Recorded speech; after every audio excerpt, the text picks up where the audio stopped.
Bismillahirrahmanirrahim. Assalamualaikum warahmatullahi wabarakatuh. Salam sejahtera, salam Malaysia Madani, salam Sarawakku sayang dan salam Ramadan kepada semua penonton dan pendengar yang menonton pada hari ini. Alhamdulillah, kita bersua pada hari ini dalam siri kupasan perutusan Naib Chancellor Universiti Putra Malaysia untuk tahun 2025.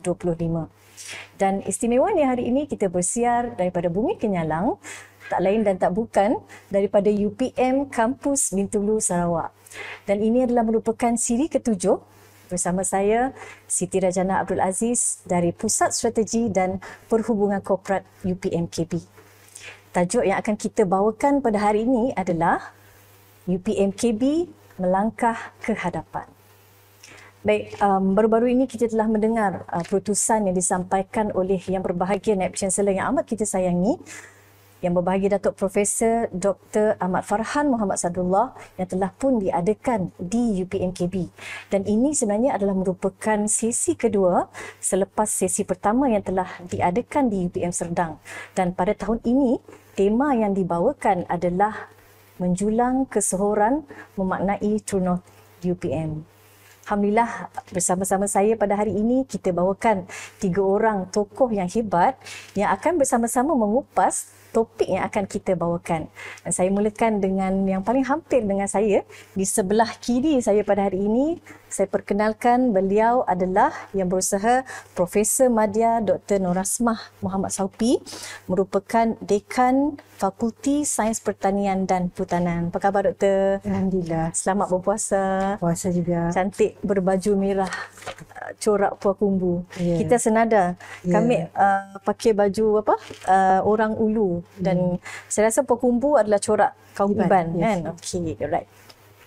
Dan di tengah-tengah bergaya, segak bergaya di situ, masih segar lagi, saya perkenalkan beliau adalah yang berusaha Dr. Said Saiful Azri Osman Al-Idrus. Betul Betul. Nama yang panjang. Dan beliau adalah merupakan pengarah di Institut Eco-Science Borneo UPMKB. Apa khabar Doktor? Sihat? Puasa? Puasa insyaAllah. Puasa, Alhamdulillah. Dan di hujung sana, segak bersongkok. Daripada tadi saya tengok beliau tersenyum-senyum dan saya perkenalkan beliau adalah yang berusaha Tuan Haji Fazan bin Haji Buang, merupakan Ketua Sekretariat Kehormat Konsortium Universitas Borneo. Selamat datang saya ucapkan kepada Haji, kepada Dr. Said dan kepada Dr. Asmah kerana sudi bersama-sama kita dalam siri kupasan yang penuh bermakna ini. Dan Dr. Asmah, Dr. Said dan Tuan Haji, kalau kita throwback kepada siri perutusan Naib Chancellor tempoh hari, banyak perkara yang ditekankan, terutamanya tentang peranan UPMKB dalam mendepani realiti dunia semasa. Dan sebenarnya kalau kita lihat UPM di kampus Bintulu ni, kita warga UPMKB ni sebenarnya adalah duta. Kalau semua setuju, kita adalah duta UPM sebenarnya di bumi bertuah ini. Dan secara spesifiknya, setiap daripada kita ini memainkan peranan yang sangat besar. Kalau dulu 10 tahun ataupun 5 tahun yang lalu kita bukan tak nampak, mungkin kita kurang menyerlah, tetapi kini sebenarnya UPMKB mampu bersaing dan memberi impak yang nyata bukan hanya kepada Sarawak ataupun UPM, tetapi juga kepada Borneo dan kepada dunia antarabangsa. Saya petik sedikit kata-kata yang berbahagia Naib Chancellor dalam putusan beliau tempoh hari. Melangkah dengan semangat yang segar, ilmu menjadi bekal dan kecemerlangan sebagai matlamat. Satu ungkapan yang sangat memberi inspirasi, lebih-lebih lagi untuk kita yang jauh di Sarawak. Induk dekat Serdang tapi kita dekat Sarawak ni kan. Bila bercakap tentang semangat, melangkah dengan semangat yang segar, baru-baru ini kita diuji dengan fenomena banjir yang saya rasa semua orang tak bersedia. Dan antaranya ramai staf kita yang terjejas, termasuk saya difahamkan Dr. Said sendiri, Doktor. Tetapi kita bangkit dengan semangat juang yang tidak luntur dan kita cekal untuk bersama-sama menghadapi situasi ini. Mungkin saya mulakan sesi kita pada hari ini dengan soalan kepada Dr. Asmah terlebih dahulu, Doktor.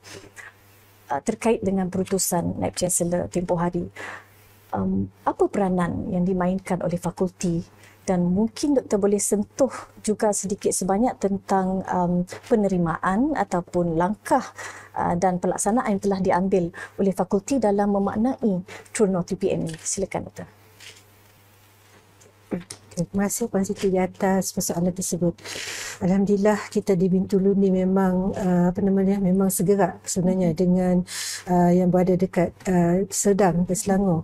So yang untuk bila kita katakan adalah True North TPM, alhamdulillah pada tahun lepas, tahun 2024 yang lepas, kita yang bahagian Datuk BC telah menggariskan sebenarnya 6 teras utama dan juga 5 asas dia untuk memaksikan semula sebenarnya tindakan warga UPM untuk mencapai visi dan misi UPM.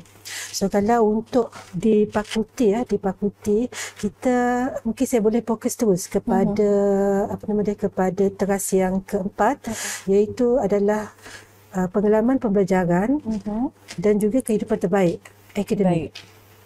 Warga UPM atau lebih spesifik kepada fakulti sebenarnya sudah cakna sebenarnya dengan teras ini, di mana tindakan kita adalah untuk memberikan ataupun menawarkan khidmat pengejaran dan pembelajaran yang berkualiti kepada klien utama kita, positif, itu pelajar kita sendiri. Antaranya kandungan khusus ataupun program pengajian yang kita reka adalah perlu berkualiti dan juga berpaksikan kepada hasil ataupun lebih dikenali sebagai OBE lah, ataupun outcome based education, di mana pada penghujung tempoh pengajian pelajar, seseorang pelajar, kita dapat mengetahui sama ada pelajar mencapai atau tidak hasil pembelajaran program yang kita telah sediakan. Kita di fakulti untuk memaknai sebenarnya True North TPM ni adalah kita riset semula sebenarnya tindakan kita untuk bergerak selari dengan KPI utama UPM, iaitu program pengajian UPM. Semua program pengajian UPM adalah perlu patuh kepada sistem OBE ini. Kami di fakulti juga sebenarnya sentiasa memperkemaskan program pengajian sejajar dengan kemajuan semasa dan juga kebolehpasaran gaduan dengan membuat semakan semula program dalam tempoh 3 hingga 5 tahun. So pemakasan program pengajian sebenarnya perlu sentiasa relevan dengan arus masa. Dan juga untuk memberikan pengalaman terbaik kepada pelajar sepanjang tempoh pengajian di UPM. Contoh dia untuk diploma 2 tahun ataupun bachelor 4 tahun. So kami juga sebenarnya dalam berusaha sebenarnya untuk mendapatkan sumber bakat pengajar yang terbaiklah ataupun di kalangan pegawai akademik, dan juga untuk menyampaikan pengajaran yang terbaik kepada pelajar kita.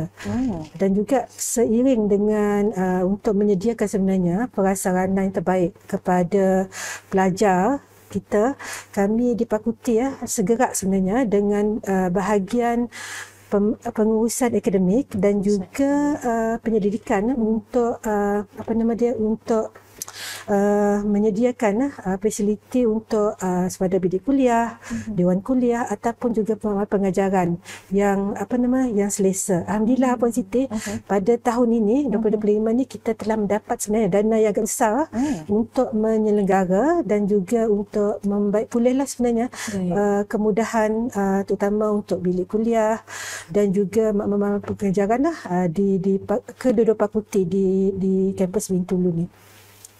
Dan juga untuk dari segi pembangunan sasiah pelajar, kami di fakulti jugalah sebenarnya telah memang sentiasa bekerjasama dengan bahagian ataupun pusat pemajuan pelajar dan juga Kolej Seri Rejang, itu Kolej Kediaman, di mana pelajar fakulti yang menginap di Kolej Kediaman untuk sentiasa memberi ruang kepada pelajar sebenarnya untuk bergerak aktif dalam kurikulum dan juga mana-mana program untuk berpersatuan. Contoh dia juga mungkin dekat sini saya boleh kaitkan sebenarnya dengan yang kita ataupun di kampus kita, terutama di Kolej Sejang di mana pelajar kita alhamdulillah juga sempena Majlis Amanat putusan Datuk Naib Tan Sri itu juga Yang Berbahagia Datuk Naib Tan Sri telah melancarkan Putra Fiber. Yang ini memang fiber berkelajuan tinggi sebenarnya di bilik pelajar. Yes, internet dekat kediaman pelajar. Yang ni package ni sebenarnya adalah package yang pertama seumpamanya lah di LPTA di Malaysia. Alhamdulillah kita yang menerima kemudahan sulung sulung daripada kementerian lah kepada kita di UPM kampus Bintulu ni.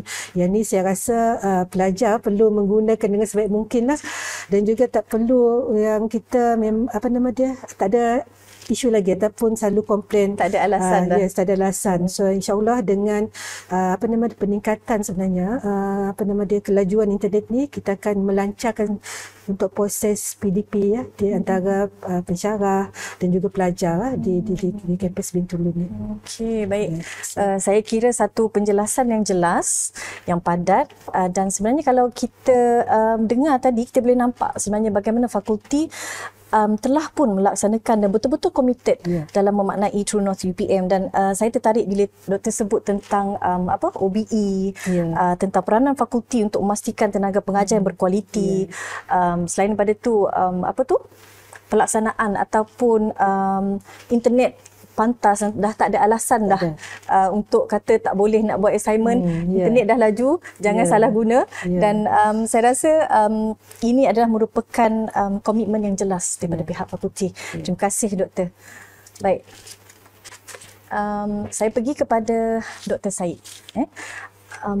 Dalam konteks penyelidikan, Doktor, sebagai seorang yang meneraju IEB ataupun Institute Ecosains Borneo di UPM, bagaimana Datuk melihat hala tuju penyelidikan UPM sejajar dengan putusan Naib Chancellor, dan bagaimana pula ia dapat memperkukuh peranan UPM dan UPMKB khasnya dalam pembangunan negara? Silakan Doktor. Terima kasih Puan Siti. Dalam keputusan Naib Chancellor 2025 yang kita dengar di Sedang maupun di Bintulu, di antara elemennya adalah penyidikan yang berimpak tinggi lah, dan harusnya ini bersifat selari dengan keperluan nasional dan global. Tapi yang menariknya, Puan Siti, kita lihat beliau sering menekankan untuk melihat konteks ini sebenar, dan daripada sini kita harus menjadikan penyidikan kita ini perlu bersifat semasa dan realistik.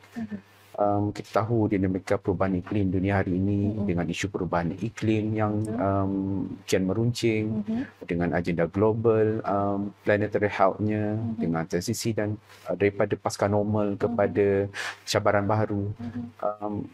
Kita perlu pastikan penyidikan di UPM dan UPM KB ini perlu bersifat progresif lah, dan benda-benda ini semua perlu berperanan untuk menyelesaikan ataupun menjadikan kita sebagai rujukan untuk menyelesaikan isu-isu ini.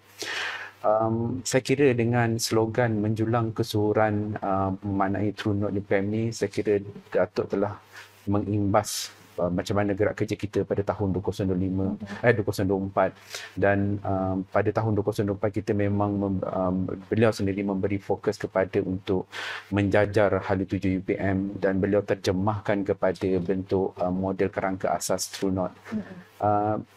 Namun perlu ditekankan juga yang kerangka asas True North ini perlu sejajar dengan hala tuju Kementerian Pendidikan Tinggi 2025, Pelan Pendidikan Tinggi 2025 hingga 2035, dan jajaran Malaysia Madani. Dan kita kesemua ini adalah untuk menjadikan kita tersohor di arena antarabangsa.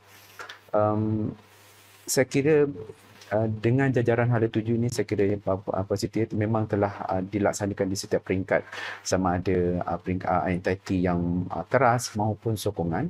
So tahun 2025 ini adalah fasa untuk kita melaksanakan pelan strategi ini, dan sebenarnya sebahagian utamanya kita dah laksanakan pada 2024 lagi.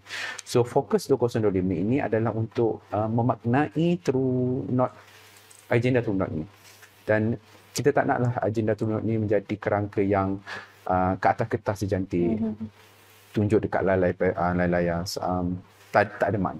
So kita ingin memaknai agenda teruno ini, dan dalam konteks pendidikan pula seperti yang Puan Siti maklumkan tadi, tanya tadi, di bawah Prof Zamri, TNCPI UPM, kita telah menjalankan transformasi ekosistem penyelidikan di UPM. Dengan slogannya kita panggil World Leader in Tropical Agriculture. So saya kira ingin saya mengaitkannya dengan kita punya slogan terbaru tahun lepas yang kita war-warkan kepada orang, iaitu Putra Pertanian untuk Rakyat. Saya kira memang UPM lah memang sepatutnya universiti yang diberi bersesuaian dengan portfolio kita untuk melihat agenda pertanian ini. Dengan reputasi kita yang sekian lama dalam pertanian ini, saya kira memang UPM yang paling selayaknya untuk melaksanakan agenda ini. Mungkin saya boleh gariskan di sini ataupun saya nyatakan di sini, mungkin tak ramai yang tahu, sebenarnya kita telah dalam transformasi ini 7 outcome telah dikenal pasti ya. Mungkin saya boleh baca satu-satu ya, Mbak Aja. Satunya adalah innovation powerhouse, kita ada holistic development, kita ada global game changer societal impact, kita ada global player in food security, uphold planetary health, global halal champion, dan exceptional leader and talent.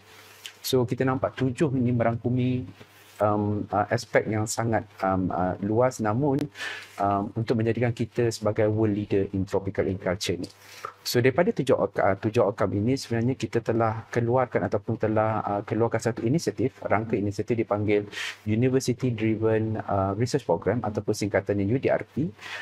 Yang ini inisiatif ini telah diperkenalkan di mana kita telah kumpulkan penyidik-penyidik yang berfokus duduk dalam satu UDRP tertentu untuk melaksanakan agenda ataupun bidang tujahan dalam UDRP tersebut. So daripada 7 outcome ini telah terhasil 45 kumpulan UDRP, dan bilangan penyidik terlibat memang ramai, 642 penyelidik. 642, ramai tu. Ya.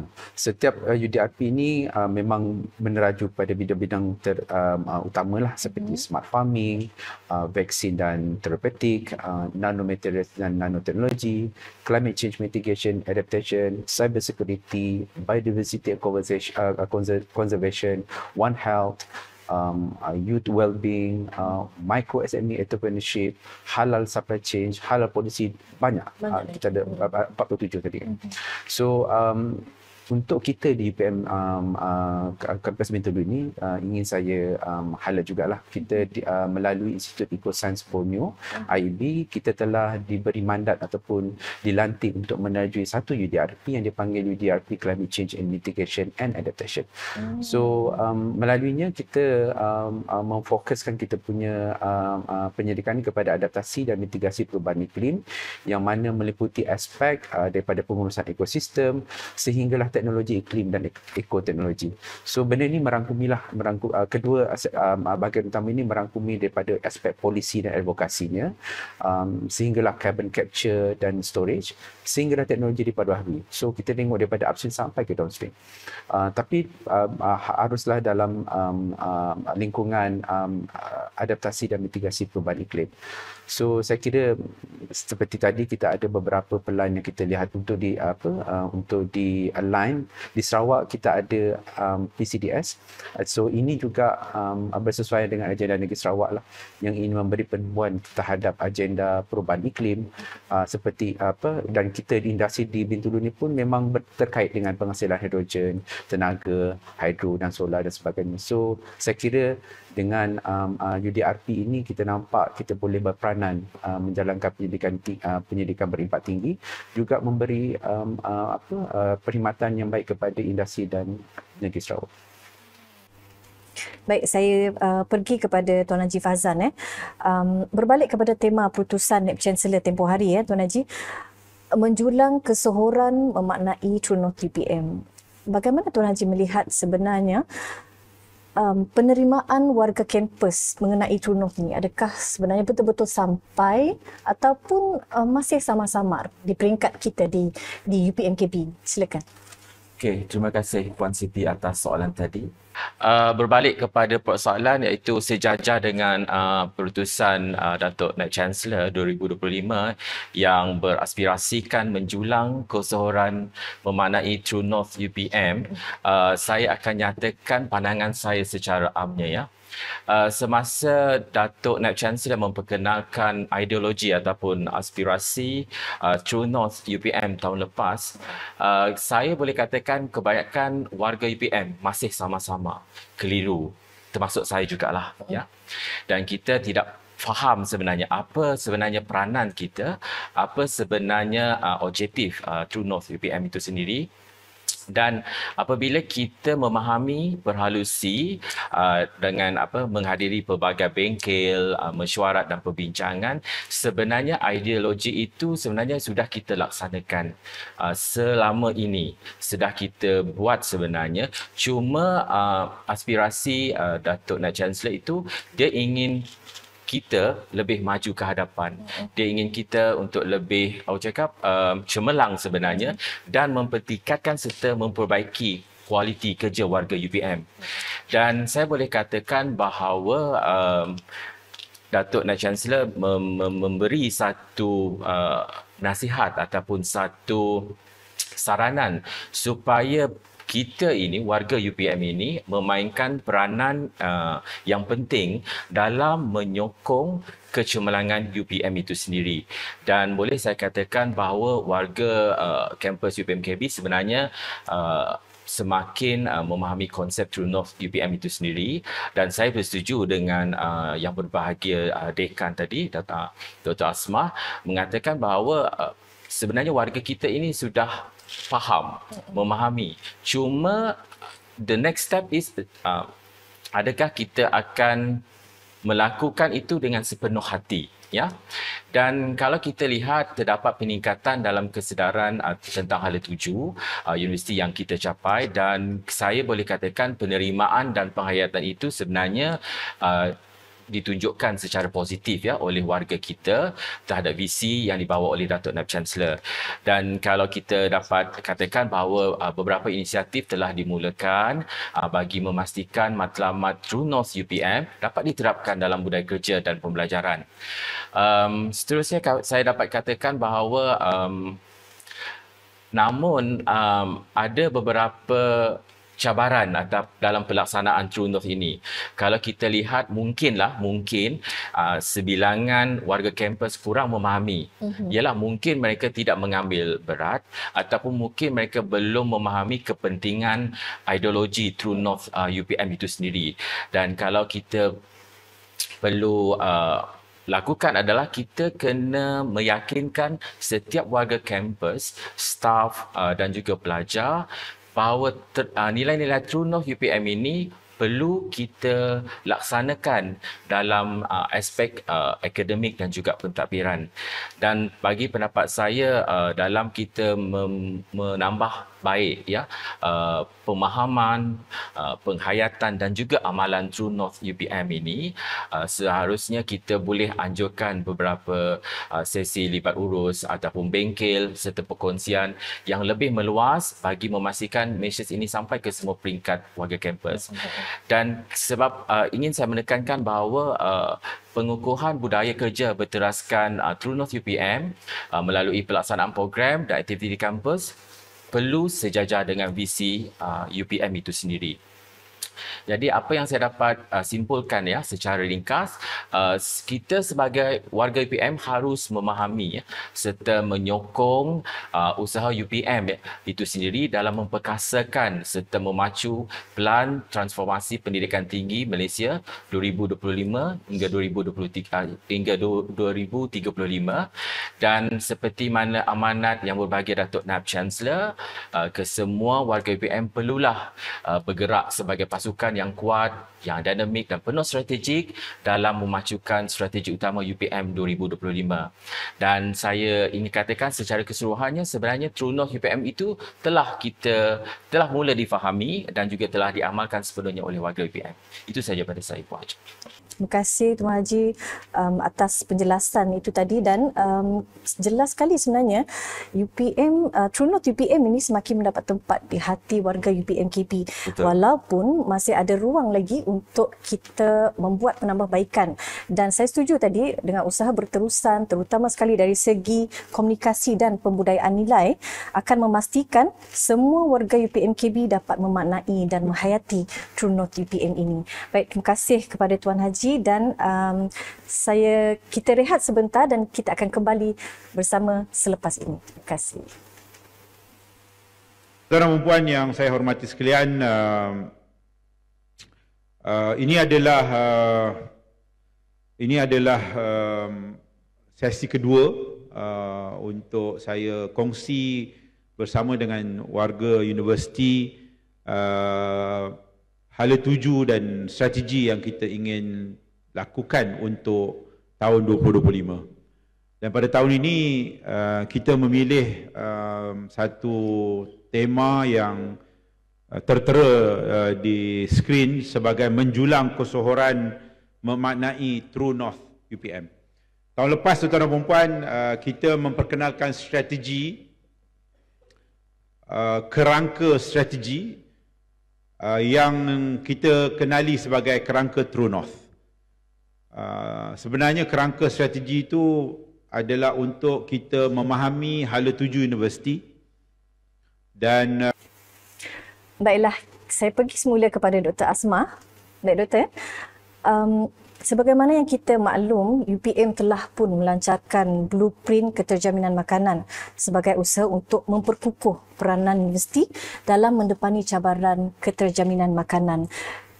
Mungkin Doktor boleh jelaskan apakah pendekatan ataupun langkah pelaksanaan yang telah diambil oleh UPM KB setakat ini dalam mendukung agenda penting ini, Doktor, dan bagaimana semula ia memberi manfaat kepada pembangunan lestari di Sarawak secara khusus.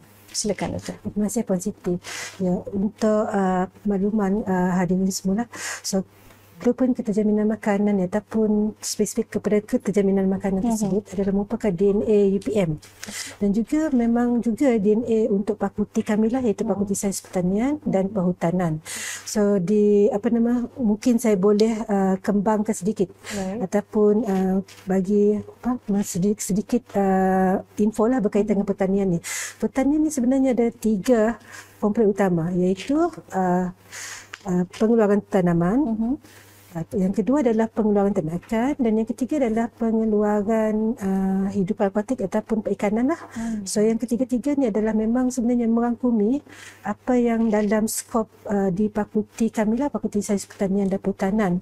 Dan alhamdulillah di fakulti kami ataupun di kampus Bintulu ni kita menawarkan 5 program diploma, peringkat diploma, dan juga 2 program bachelor yang memang berteraskan kepada keterjaminan makanan ni. Okay, yang pertama mungkin saya boleh terus senaraikanlah diploma kami lah. Diploma yang pertama adalah diploma pertanian, diploma yang kedua diploma pengurusan perdagangan makanan, yang ketiga diploma perikanan, yang keempat diploma kesihatan haiwan dan penternakan, dan yang kelima adalah diploma perhutanan. Dan juga yang tu adalah untuk melahirkan sebenarnya graduan yang separa mahir bagi tenaga kerja lah, untuk sama ada di negara ataupun secara peringkat global dia. Yang kedua adalah kami menawarkan 2 program bachelor tadilah, iaitu Bachelor Sains Berindustri dengan kepujian dan juga Bachelor Sains Aquaculture dengan kepujian. Yang ni kita berhasrat untuk melahirkan graduan yang mahir, yang betul-betul mahir lah. So yang ni semua ke 7 program ni adalah sebenarnya untuk mengisi peluang ataupun ruang untuk memenuhi keperluan guna tenaga di Malaysia secara khususnya lah, ataupun peringkat di global secara amda. So kalau untuk makluman jugalah Puan Siti, yang ni pun kami baru-baru ni lah telah dalam insyaAllah dalam proses untuk menawarkan program baharu. Ini betul-betul baharu lah, iaitu Bachelor Sains Perikanan dan Kepujian. So program ni sebenarnya adalah untuk mencapai sebenarnya untuk keterjaminan makanan, terutama dalam pengeluaran sumber protein, iaitu perikanan. So yang ni sebenarnya untuk juga menyahut berkenaan dengan isu yang yang Dr. Said bagi tahu tadi adalah untuk menghadapi perubahan iklim. So kita dedahkan pelajar kita dengan macam mana untuk menguruskan sumber perikanan tersebutlah. Dan juga negara kita pun ataupun secara global dia untuk peringkat dunia berlaku dia kenaikan harga makanan. So insyaAllah gaduhan ni nanti akan kita lahirkan untuk menguruskanlah sumber perikanan dengan secara lestari tadi yang positif bagi kita yang lestari. Okay, dan juga yang ni sebenarnya dan untuk Bachelor Sains Perikanan ni ataupun BSI ni adalah untuk bertepatan sebenarnya menyokong blueprint keterjaminan makanan ni, iaitu untuk dalam transformasi biru di mana ia membangunkan sistem makanan biru yang lestari dan juga berdaya tahan. So yang ni memang berada dalam blueprint keterjaminan makanan lah. Dan juga kita di fakulti ada 42 orang kepakaran dalam bidang pertanian dan juga perhutanan, di mana ke-42 ini akan dijadikan pakar rujuk lah sebenarnya, pakar rujuk di dalam pendidikan berteraskan pertanian. So sumbangan kepakaran kami telah diterjemahkan juga di dalam membantu industri dan komuniti terutamanya di peringkat negeri Sarawak, itu di sekitar kampus kita ni lah di Sarawak, terutama dalam pengeluaran padi. Sebagai contoh dia adalah program AgriHub at Gedong. Yang ni program memang signifikan lah di kampus Bintulu, iaitu merupakan program yang membangunkan dan memodernkan penanam padi di kawasan pesisir Sarawak, iaitu khusus di kawasan Lubuk Punggur di Gedong. So yang ni adalah merupakan kerjasama program dengan kajian negeri yang telah berjaya sebenarnya untuk memangkin dan memperkasakan pengeluaran padi di kawasan pesisir. Yang ni kita fokus untuk penanaman padi daripada tradisional kepada yang lebih moden ataupun berteknologi. Contoh dia, kita galakkan ataupun kita dah memperkasakan penanam padi tadi daripada sekali setahun menanam padi kepada 3 kali dalam tempoh 2 tahun. Yang ni memang untuk membanyakkan sebenarnya sumber padi dan beras di negeri Sarawak. Alhamdulillah. Dan juga selain itu, kita juga ada program yang berteraskan juga sosioekonomi juga untuk mempertingkatkan padi. Yang ini bukan padi sawah seperti di Gedong tapi di kawasan Belaga, iaitu adalah kawasan yang berbukit-bukit. So yang ni kami fokus kepada padi bukit lah, padi bukit. Itu macam mana kami translate ataupun gabungkan pelbagai cabang-cabang pendidikan untuk mempertingkatkan pengeluaran padi bukit di kawasan Belaga, yang seterusnya untuk meningkatkan sosioekonomi komuniti di kawasan tersebut. Yang ni adalah yang projek yang diketuai oleh saya sendiri bersama juga daripada penyelidik di kampus Bintulu ni. Yang tu yang kita banyak fokus kepada pengeluaran padi lah di kampus kita di Bintulu. Selain tu juga untuk dari segi peringkat komuniti, kita juga gabungkan program pembelajaran bersama juga dengan komuniti. Kita dedahkan pelajar macam mana dia menyampaikan ataupun berkongsi pengetahuan dengan masyarakat di luar. Contoh dia yang ni kita panggil program Sulam. Saya rasa semua warga UPM ataupun warga-warga IPTA di Malaysia ni memang tahu nama Sulam, memang dengan komuniti. Sebagai contoh dia program Bachelor Science pelajar kita, pelajar Bachelor Science pelajar Bachelor Science Aquaculture dengan kepujian. Dia dah buat program aquaponik bersama komuniti kampung Sungai Bagian Tatau. Yang ni kita galakkan kawasan kampung tersebut ataupun penduduk kampung tersebut untuk menggabungkan penternakan ikan. Yang ni hari tu pelajar buat ikan tilapia lah bersama juga dengan tanaman makanan. Contoh dia hari tu dia buat berkenaan dengan tomato ataupun yang lettuce lah. Yang tu agak berjaya, alhamdulillah. Dan saya rasa yang komuniti ni dapat mengembangkan daripada apa yang didemo oleh pelajar, dan dia sendiri telah menghasilkan juga program aquaponik sendiri di kawasan persekitaran rumah. Alhamdulillah, bagi saya ni agak berjaya lah yang kita telah sampaikan dengan komuniti. Dan satu juga yang saya rasa yang memberi impak tinggi juga adalah program penyelidik kita Puan Siti telah berkongsi lah ataupun telah pergi ke kawasan ataupun pusat operasional di Bintulu. Yang ni bagi warga sebenarnya, warga penjara, penjara kita dedahkan untuk bagaimana untuk menanam ataupun dia fokus lagi kepada pengeluaran tanaman lah. Bagaimana Dr. Bagaimana penerimaan Alhamdulillah penghuni sebenarnya? Ya, alhamdulillah penerimaan dia agak baik dan juga selepas pensyarah kami menyampaikan sebenarnya ataupun mendedahkan dengan teknologi tersebut, dekat penghuni penjara sendiri dah berupaya untuk kepusingan seterusnya. Saya rasa yang ni insya-Allah akan lestari lah, kita berharap, dan juga insya-Allah bila penghuni penjara ni keluar daripada pusat tersebut, dia akan sendiri berupaya untuk menanam sendiri dan juga mengusahakan sendirilah tanaman tersebut. Dan juga Puan Siti, kita kembangkan juga. Baru-baru ni kita telah mendapat dana lah daripada daripada UCTC juga untuk menternak puyuh pula dekat kawasan penjara tersebut. Agak ni insya-Allah kita akan realisasikan di penjara tersebut. Di penjara tersebut. Kita akan galakkan juga ataupun kita akan realisasikan sebenarnya yang kita jaminan makanan ni di kawasan penjara tersebut. Jadi permulaan dia kita dedahkan dengan penanaman tanaman. Yang kedua adalah kita dedahkan dengan peternakan puyuh lah. Puyuh. So untuk seterusnya juga saya rasa dekat sebagai warga penyelidik, kita selalu berkongsi juga sebenarnya kepakaran lah, bidang kepakaran dan pertanian ni dengan komuniti ataupun di luar UPM lah, dengan berkongsi sebenarnya kepakaran di media sosial. Jadi saya rasa memang secara prinsip dia memang kita dah merealisasikan, dan insya-Allah pada hasil kita pada masa akan datang, warga kami di fakulti ataupun secara keseluruhannya di kampus, kita akan sentiasa memperkembangkan lagi keterjaminan makanan ni kepada komuniti di luar. Itu yang hasil kami lah, insya-Allah. Banyak. Baik, terima kasih Doktor atas perkongsiannya. Saya kira begitu menyeluruh dan jelas.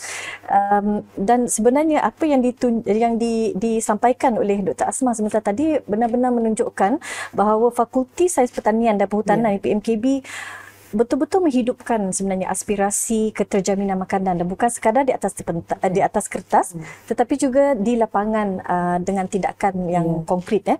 Baik, tadi Doktor ada sebutkan tentang program-program akademik yang disusurapi di peringkat diploma, dan ada program terbaru tadi yang Doktor sebut, iaitu Bachelor Sains Perikanan yang sangat signifikan dalam menyokong transformasi biru seperti yang digariskan dalam blueprint keterjaminan makanan. Baik, begitu juga dengan pelaksanaan projek AgriHub Gedong, pendidikan padi bukit di Belaga, dan ini sebenarnya jelas menunjukkan sumbangan besar UPMKB dalam sektor pertanian Sarawak dan memastikan kelangsungan keterjaminan makanan di peringkat negeri dan negara. Terima kasih Doktor.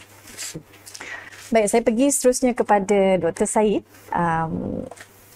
Sebagaimana yang kita ketahui, Doktor, Sarawak telah membangunkan satu dokumen yang sangat lengkap tentang hala tuju Sarawak menjelang 2030.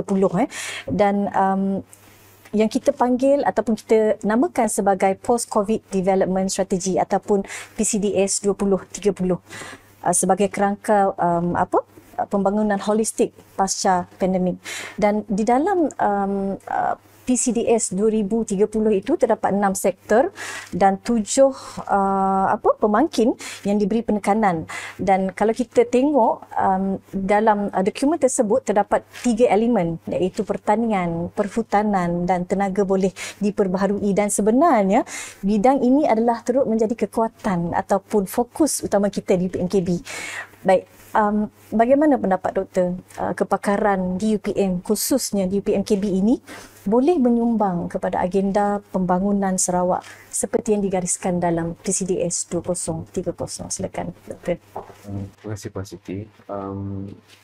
Kalau kita lihat putusan NC di Bintulu, memang ada satu slide khusus untuk PCDS ini. So inilah yang saya katakan memaknai True Note ni. So bila dimaksudkan memaknai True Note ni, kita di UPMKB ni perlu menjalankan penyidikan yang relevan kepada keperluan negeri. So kita tahu Sarawak mensasarkan untuk menjadi negara maju pada 2030 dan itulah dikeluarkan dengan melalui PCDS 2030. Kita tahu dalam mungkin tak ramai yang tahu ya, dalam PCDS ini Sarawak telah mensasarkan pada tahun 2033 sasaran utama, iaitu untuk mencapai kemakmuran ekonomi dengan KDNK berjumlah pada tahun 2030 nanti berjumlah 282 bilion. Yang kedua untuk kelestarian persekitaran dengan pengurangan pelepasan gas rumah hijau sebanyak 45%. Dan keterangkuman yang ketiga, keterangkuman sosial dengan median pendapatan bulanan sekurang-kurangnya 1,500 bagi setiap isi rumah. So ini adalah 3 sasaran utama Sarawak pada 2030. Sebagai agensi di Sarawak ya, tadi seperti yang Puan Siti maklumkan PCDS tadi, sebenarnya kita bertuah sebenarnya. Kita mempunyai barisan pemimpin di negeri yang berpandangan jauh, committed untuk membangunkan negeri ini. Dokumen PCDS ini memang satu dokumen yang memudah cara kepada semua orang, di mana ini menjadi kerujukan utama kepada semua agensi di Sarawak. Lengkap kan doktor? Lengkap, dan dia lengkap, walaupun lengkap dia tak terlalu detail, yang mudah difahami. Mudah difahami. Seperti Puan Siti beritahu tadi, sebenarnya ada 6 sektor utama, mungkin boleh saya gariskan satu-satu untuk menjadikan Sarawak maju pada 2030. Satu adalah sektor pembuatan, kedua sektor pertanian komersial, ketiga sektor pelancongan, keempat perhutanan, pelombongan dan khidmat sosial.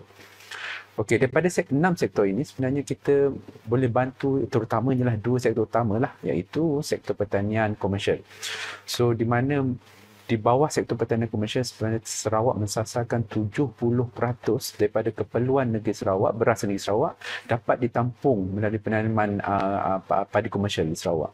Dan mereka juga mensasarkan untuk mendapat pendapatan sebanyak lebih daripada 2 bilion bagi ekspor makanan, dan 100% produk telah diiktiraf dan penghasilan secara mampan. Dalam konteks UPM Bintulu pula, kita lihat kita telah diberi kepercayaan sebenarnya. Seperti yang Dr. Asmah bagi tahu tadi, kita telah diberi kepercayaan untuk mengetuai projek AgriHub at Gedong, di mana Gedong bakal menjadi jelapang padi di Sarawak dengan penghasilan padi secara komersial dan moden. Dan ingin juga saya war-warkan kepada penonton dan semua bahawa kita di UPM Bintulu telah dipilih untuk menjadi lokasi pejabat wilayah lembaga kenaf dan tembakau negara, agensi daripada persekutuan, untuk menjadikan kenaf sebagai komoditi baharu di Sarawak sebagai bahan industri, terutama untuk penghasilan makanan haiwan dan industri hiliran yang lain. Okey, untuk sektor kedua pula, yang sektor perhutanan tadi, kita nampak memang kita boleh memainkan peranan yang penting lah, di mana di bawah sektor perhutanan ini Sarawak mensasarkan untuk sebagai negeri yang diiktiraf di peringkat global dalam menguruskan hutan tropika serta penjagaan biodiversiti, tapi di samping itu juga untuk melihat pertumbuhan yang progresif dalam sektor perkayuan. Kita tahu sektor perkayuan di Sarawak memang satu industri yang menjana pendapatan di Sarawak. Dari sini pun kita nampak Sarawak telah memberi kepercayaan kepada UPM Bintulu dengan menganugerahkan kursi pusaka berjumlah 1 juta dan geran hub perhutanan berjumlah 10.95 juta. Okey, dan kita nampak itu dah satu kepercayaan yang tadi ada AgriHub pula. Tadi AgriHub, yang ni kita ada lagi 2, dan ditambah pula kita juga telah diberi kepercayaan untuk melaksanakan kursi Toknan dengan dana melebihi 2.5 juta, dan ini khusus diberikan bagi menjalankan penyidikan yang berkaitan dengan etnik dan kebudayaan negeri Sarawak.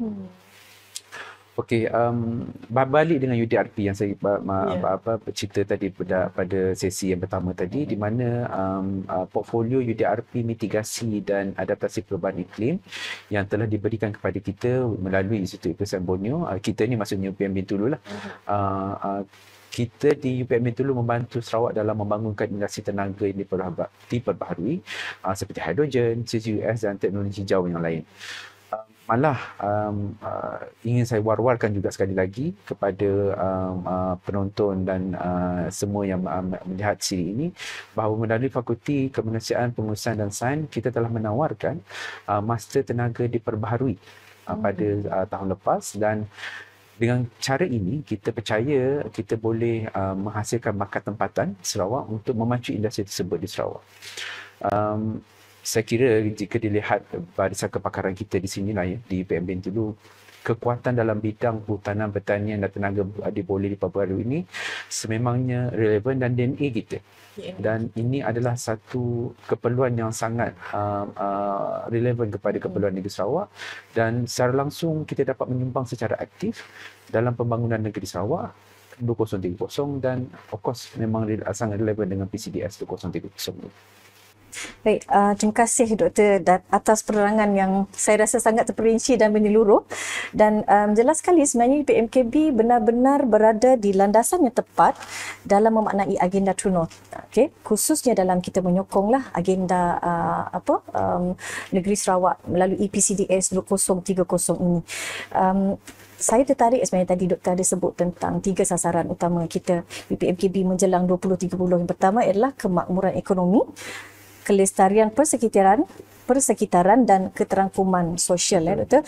Dan apa yang lebih membanggakan, sebenarnya UPMKB bukan sahaja terlibat secara langsung dalam sektor pertanian komersial, tetapi kita juga terlibat dalam sektor perhutanan dan tenaga boleh diperbaharui seperti yang Doktor terangkan sebentar tadi.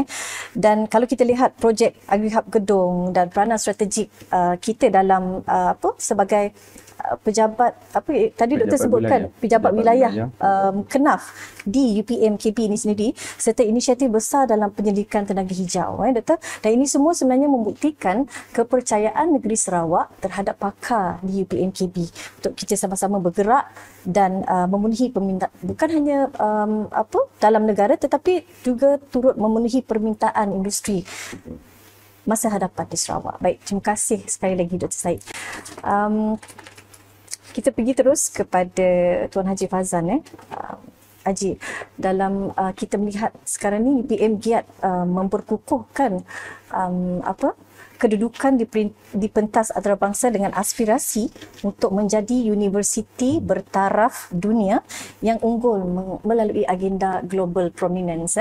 Dan kalau kita lihat dalam teras True North, global prominence ataupun kesohoran di peringkat global merupakan salah satu daripada 6 teras yang telah digariskan. Dan dalam kerangka ini UPMKB sebagai peneraju konsortium Universitas Borneo, dan untuk makluman para penonton, kita adalah merupakan peneraju utama, dan Tuan Haji sendiri adalah merupakan ketua sekretariat kehormat KUUB, dan Profesor Dr. Syahrul ataupun kita punya pengarah kampus adalah merupakan pengurusi pengasas ataupun founding chairman kepada konsortium Universitas Borneo ini.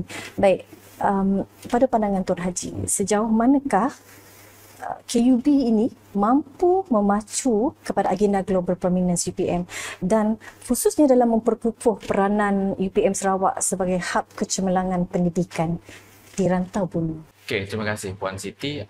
Sebelum saya mengulas peranan konsortium Universitas Borneo dalam memastikan hasrat global prominence itu tercapai, ingin saya kongsikan sedikit berkenaan penubuhan konsortium Universitas Borneo, juga dikenali sebagai KUUB, serta peranan KUUB dalam menyokong usaha UPM dalam mencapai kesohoran global.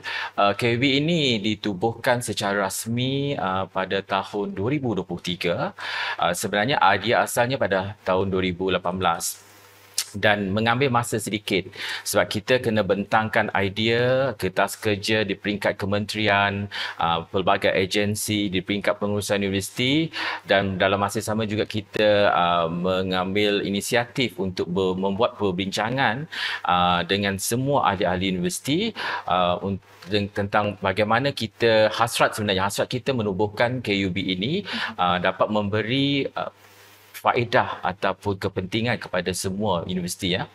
Dan untuk makluman semua, KUB ini dianggotai 16 universiti awam dan milik kerajaan negeri dari negara Brunei, Indonesia di sebelah Kalimantan dan Malaysia iaitu Sabah, Sarawak dan juga Labuan.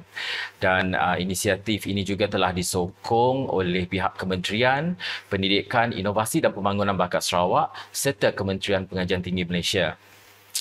Dan dapat saya katakan bahawa seperti yang Puan Siti nyatakan tadi, pengarah kampus kita merupakan pengurusi pengasas KUB dan pihak UPMKB juga telah dilantik dan telah secara muafakat semasa mesyuarat bersama dengan kesemua ahli di mana kita bertindak sebagai sekretariat tetap bagi memastikan kelestarian pengurusan konsortium.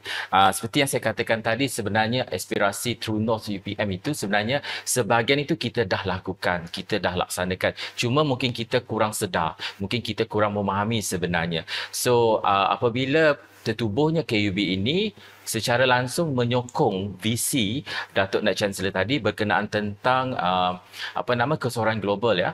Dan di mana saya boleh nyatakan bahawa KUB ini sebenarnya memberi fokus kepada pembangunan pendidikan tinggi, inovasi, komuniti dan pembangunan bakat yang juga selari dengan aspirasi True North UPM itu sendiri dan bidang tumpuan Kementerian Pendidikan Sarawak. Berpaksikan visi, KUB ingin menjadi konsortium pendidikan yang unggul di Asia Tenggara dan dengan misi untuk menerajui kerjasama mampan dan strategik dalam pendidikan, inovasi pembangunan komuniti dan pembangunan bakat dalam kalangan universiti di Borneo. Dan saya boleh katakan bahawa KUB kini merupakan entiti antarabangsa dan juga boleh kita katakan dengan bangganya sebenarnya KUB ini merupakan ejen perubahan landscape pendidikan tinggi di rantau Borneo.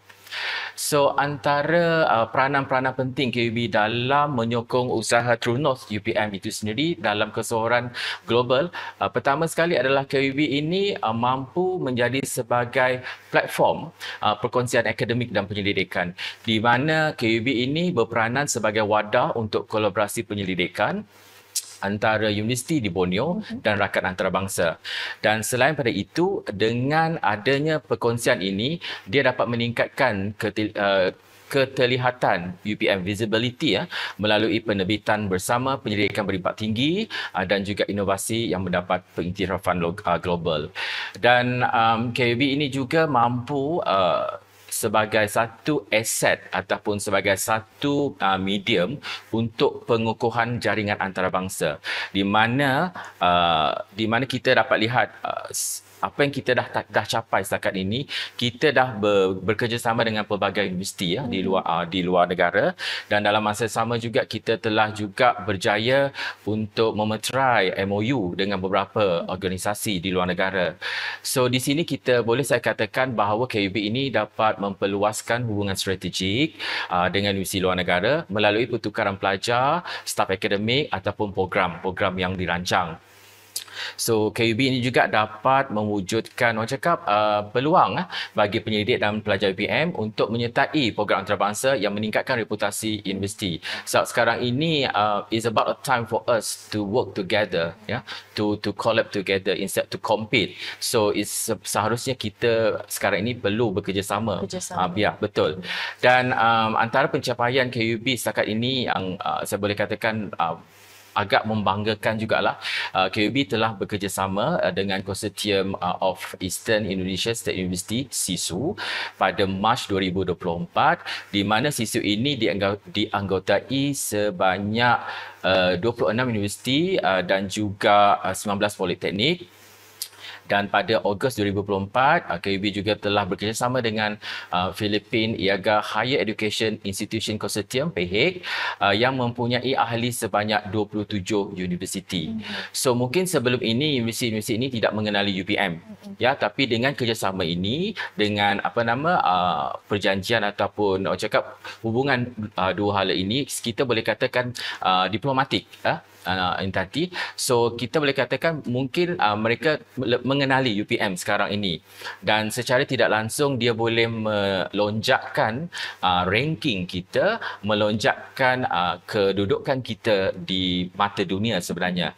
Dan ingin juga saya kongsikan bahawa KUB juga telah terlibat secara langsung dengan pihak Kementerian Sumber Manusia, dengan Kementerian Ekonomi Malaysia dan juga Kementerian Pendidikan Sarawak, di mana kita telah terlibat sebagai ahli jawatankuasa pelan strategik dalam BIM PEGA, iaitu Brunei, Indonesia, Malaysia, Filipina East Asian Growth Area, di mana KUB ini bertindak sebagai pengantara antara Sarawak dan juga Filipina, Brunei dan Indonesia, dan ini seharusnya kita kena bangga jugalah sebenarnya.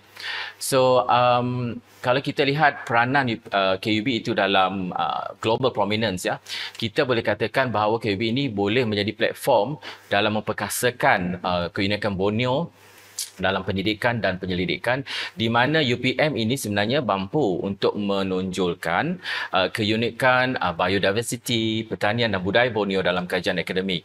Dan perkara ini harus dimanfaatkan sebenarnya sebab kelebihan geografi dan ekosistem Borneo, di mana UPM KB ini merupakan satu center ataupun pusat yang agak menarik sebenarnya. So, kalau dalam peta Borneo itu sendiri, kita boleh dikatakan Bintulu ini berada di agak tengah di Sarawak, ya. So ini sebenarnya boleh meningkatkan lebih lagi kerjasama dan juga minat orang luar untuk masuk ke dalam UPM KB. So kalau kita lihat juga kolaborasi dalam konsortium ini juga boleh membantu meningkatkan kedudukan UPM dalam ranking universiti dunia, di mana kita lihat ini merupakan adalah salah satu inisiatif penjenamaan UPM itu sendiri. So secara tidak langsung KUB ini mampu membantu UPM dalam membina imej sebagai pusat kecemerlangan akademik yang menyumbang kepada penyelesaian isu serantau dan global, terutamanya isu-isu di Borneo. Dan kalau kita lihat dari segi pengukuhan modal insan dan kepimpinan akademik, saya boleh katakan bahawa konsortium ini sebenarnya memberi ruang ataupun menyediakan peluang kepada warga akademik dan juga staf UPM untuk menjadi pemimpin dalam bidang masing-masing di peringkat antarabangsa. Dan selain pada itu, dapat meningkatkan daya saing dan kebolehpasaran pelajar UPM melalui pendedahan kepada pengalaman pembelajaran global. Jadi saya boleh katakan secara keseluruhannya, konsortium Universitas Borneo KUB ini memainkan peranan penting dalam memperkukuhkan kedudukan UPM sebagai universiti bertaraf dunia, sejajar dengan aspirasi Trunus UPM untuk mencapai global prominence. Itu sahaja dari saya. Baik, terima kasih Tuan Haji atas penjelasan berkenaan dengan peranan strategik yang dimainkan oleh KUB, dan dengan keanggotaan sebanyak 16 universiti merangkumi Malaysia, Indonesia dan Brunei, serta kerjasama bersama konsortium lainnya. Tadi Tuan Haji sebutkan kerjasama dengan CISU dan PHIC, dan mungkin selepas ini akan ada lagi kerjasama dengan konsortium antarabangsa yang lain. Ini bukan saja menunjukkan peranan KUB itu dalam membuka ruang kolaborasi yang luas, tetapi juga dalam bidang akademik dan pendidikan, malahan dalam pembangunan komuniti dan bangkat serantau sebenarnya. Dan saya tertarik tadi bila Haji menyebut tentang peranan UPMKB sebagai sekretariat tetap KUB ni. Ini adalah satu tanggungjawab yang besar sebenarnya, Haji.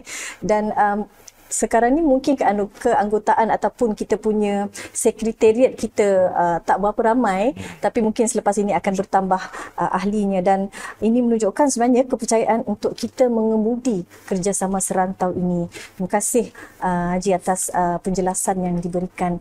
Baik, kita berhenti berehat sekali lagi dan kembali selepas ini. Terima kasih.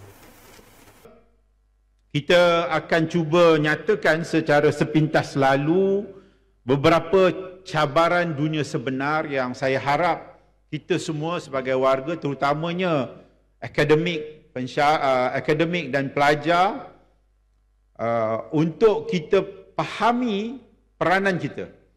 Dan pentadbir dan staf yang menyokong usaha kita memahami juga bagaimana kita sebenarnya berperanan besar dalam agenda-agenda sejagat di peringkat dunia dan global.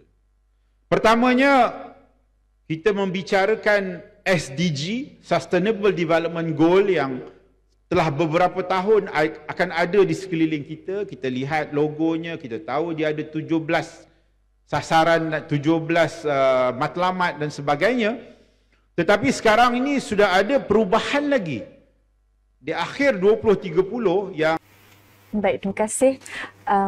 Kita pergi semula kepada Dr. Said. Doktor, bagaimana pada pendapat Doktor untuk UPM memastikan penyelidikan yang dijalankan mempunyai impak yang besar kepada industri dan komuniti serta tidak hanya terhad kepada penerbitan akademik? Terima kasih Haja. Silakan. Terima kasih Puan Siti. Saya kira sebenarnya UPM daripada dulu amalan kita di UPM memang mengambil pendekatan pendidikan kita berbentuk translational, iaitu memastikan setiap kajian atau pendidikan kita buat ada bagi nilai tambah kepada pihak industri, masyarakat dan pembuat dasar itu sendiri.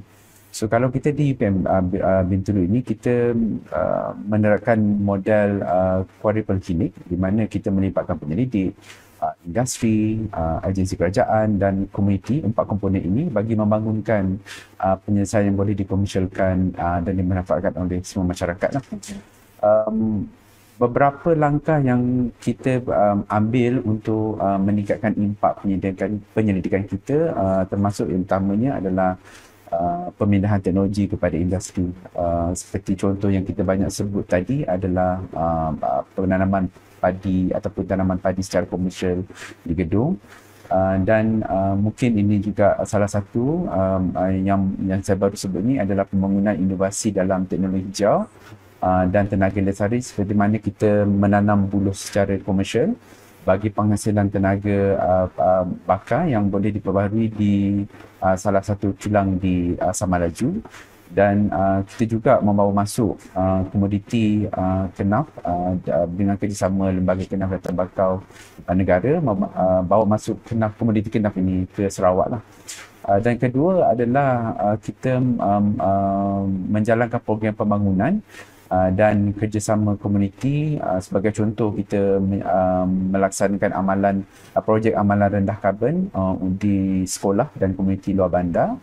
Dan kita ada satu juga projek di mana kita membuat pemulihan dan konservasi kawasan sungai di Sungai Pelan, tak jauh daripada UPM itu ini. Dan aktiviti pelajar dan komuniti yang kita sentiasa jalankan itu memang dah DNA kita. Kalau jika dilihat setiap fakulti, institut pun memang sentiasa bekerjasama erat dengan komuniti, dengan pelajar kita untuk melaksanakan aktiviti bersama. Seterusnya, kalau jika dilihat yang langkah ketiga yang kita biasa buat adalah kerjasama kita dengan sektor awam dan sektor swasta, di mana kita juga terlibat dalam membangunkan dasar dan garis panduan berdasarkan penyidikan. Contohnya di UPM Bintulu ini ramai kita punya tenaga pakar ataupun kita punya penyidik seperti pengarah paper sendiri, profesor kita dan pegawai akademik di fakulti maupun di IB maupun di kedua-dua fakulti telah dilantik dalam menganggotai jawatan-jawatan kuasa yang penting ataupun task force di peringkat negeri di Sarawak. Apa yang menariknya juga, kita di UPM Bintulu ini pada tahun lepas dan tahun ini sangat menekankan pengkomersialan produk, di mana kita akan menggiatkan usaha untuk pembangunan startup dan pengkomersialan produk, di mana kita menggalakkan usahawan di kalangan kita punya penyidik untuk membangunkan startup sendiri dan mengkomersialkan produk teknologi yang kita telah bangunkan dan produk inovatif yang kita telah bangunkan lah. So saya kira melalui strategi ini UPM Bintulu ataupun UPMKB bukan sahaja memperkukuhkan reputasi kita sebagai the only universiti pendidikan di Sarawak, tapi juga memberi impak secara langsung kepada pembangunan sosioekonomi negeri Sarawak dan negara. Saya kira itu daripada saya, Puan Siti. Baik, terima kasih Doktor atas penjelasan. Saya rasa apa yang Doktor kongsikan tadi benar-benar menunjukkan bagaimana UPM sebenarnya ataupun khususnya di UPMKB ini benar-benar memberi penekanan kepada pendekatan penyelidikan transnasional yang Doktor sebutkan sebentar tadi. Bukan sekadar menghasilkan penerbitan akademik tetapi juga memastikan hasil penyelidikan memberi manfaat secara langsung kepada industri, komuniti dan pembuat dasar. Dan tadi Doktor sebutkan juga tentang model quadruplex helix. Betul ya Doktor? Quadruple helix. Betul. Yang Doktor sebutkan tadi, yang merangkumi sebenarnya kerjasama erat di antara industri, agensi kerajaan dan komuniti. Dan saya percaya melalui strategi yang telah Doktor sebutkan tadi, UPMKB akan terus memainkan peranan penting dalam pembangunan sosioekonomi negeri dan negara selaras dengan aspirasi True North UPM. Terima kasih Doktor sekali lagi. Sama-sama. Kita pergi kepada Tuan Haji. Baik Tuan Haji, UPMKB bukan saja berkembang dalam bidang akademik dan pendidikan tetapi juga terlibat dengan komuniti. Penting untuk kita engage dengan komuniti. Apa cabaran yang dihadapi oleh UPMKB dalam usaha untuk mencapai visi dan misi pemerkasaan komuniti dari kacamata Tuan Haji? Silakan. Okey, terima kasih Puan Siti atas soalan.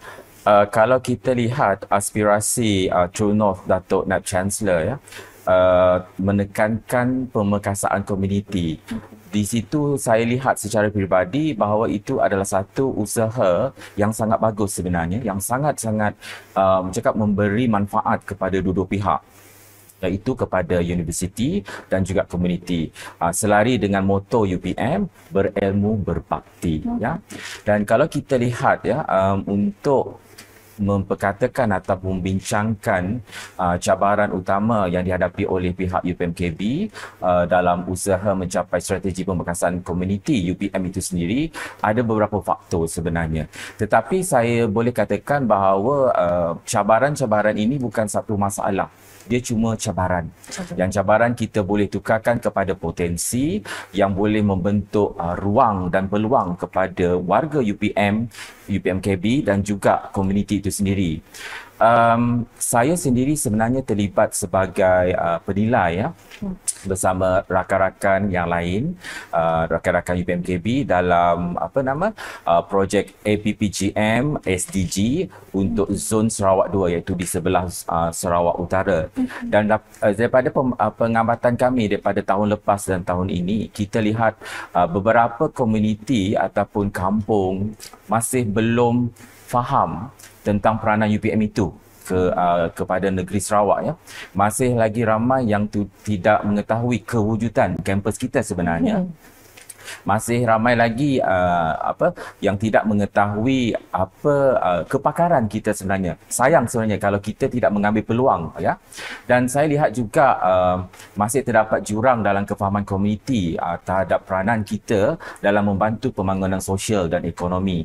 Dan selain itu, kita dapat katakan juga bahawa seharusnya kita, pihak universiti itu sendiri, mendekatkan kepada komuniti, di mana dalam usaha untuk meningkatkan kesedaran serta menggalakkan lebih banyak penyertaan komuniti dalam program-program universiti.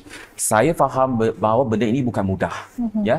Kita banyak kekangan-kekangan, terutamanya dari segi bajet, dari segi infrastruktur dan fasiliti. Dan kita boleh katakan bahawa apabila kita mengatakan keterbatasan sumber kewangan dan infrastruktur, itu sebenarnya boleh menjadi satu cabaran yang besar kepada kita apabila kita nak melaksanakan program komuniti yang mampan ataupun dalam skala yang besar. Dan kita sebenarnya banyak program komuniti yang pihak universiti ataupun UPMKB anjurkan bersama pihak agensi, industri dan orang luar, masyarakat luar. Namun ada beberapa program ini tidak sustain, dia tidak berterusan, dia one off saja. Sayang sebab kita sebenarnya seharusnya apabila Datuk Naib Chancellor mengatakan bahawa it's about a time for us untuk enhance, untuk memperkasakan komuniti itu, seharusnya kita kena bekerja lebih keras dan seharusnya kita apabila merancang itu lebih holistik, ya. Bukan sahaja dari segi kewangan tetapi dari segi modul, dari segi pelaksanaan dan juga for the long term ataupun jangka masa panjang, ya. Dan selain pada itu, antara cabaran yang saya boleh katakan adalah di mana kedudukan UPMKB itu membawa cabaran logistik dalam menjangkau komuniti luar bandar dan pedalaman. Seperti kita tahu, di Sarawak ini masih ada jalan balak. Maksudnya tidak ada jalan yang macam jalan lebuh raya. So itu boleh menjadi satu cabaran. Tetapi cabaran itu boleh menjadi satu pengalaman yang menarik. Bukan sahaja kepada kita ataupun kepada pelajar, tapi kepada komuniti. Dan saya boleh mengatakan bahawa komuniti itu akan rasa lebih seronok, akan rasa lebih dihargai apabila kita universiti ini mendekati komuniti itu sendiri, ya. So selain pada itu, antara cabaran lain adalah mendapatkan infrastruktur, kemudahan infrastruktur tu. Memang saya akui sebab saya percaya Dr. Asmah dan Dr. Syed juga dan Puan Hajah juga, kita pun banyak terlibat dalam aktiviti dan projek komuniti di mana when it come to budget infrastruktur tu, itu adalah satu isu. Tetapi isu itu tidak seharusnya kita jadikan satu alasan untuk kita terus berbakti kepada masyarakat itu sebenarnya. Dan salah satu lagi cabaran yang saya boleh kongsikan bersama dengan para penonton adalah keperluan untuk memperkukuh kerjasama dengan industri itu ataupun dengan agensi kerajaan dan NGO bagi menjayakan program komuniti secara lebih efektif. Ada kala apabila kita bekerjasama dengan agensi ataupun dengan beberapa syarikat sebagai contohnya, ataupun dengan beberapa individu ataupun NGO, mungkin dari segi kita punya objektif itu tidak serasi, tidak selari, ya. So itu mungkin jadi satu cabaran. Mungkin ada setengah agensi ini dia punya objektif lain, kita pihak universiti lain. So benda itu kita kena cari satu titik persamaan, satu titik yang kita boleh katakan muafakat, ya, dalam apabila kita menganjurkan projek-projek komuniti.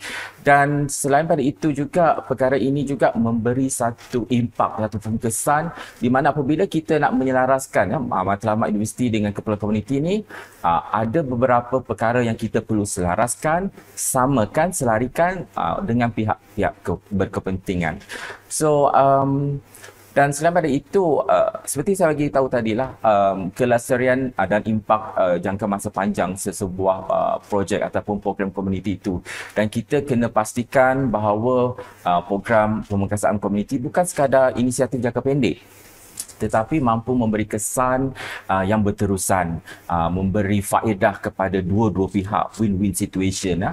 Dan apabila kita mengadakan program itu juga, kita seharusnya melihat keberkesanan program itu dalam membawa perubahan positif kepada masyarakat setempat.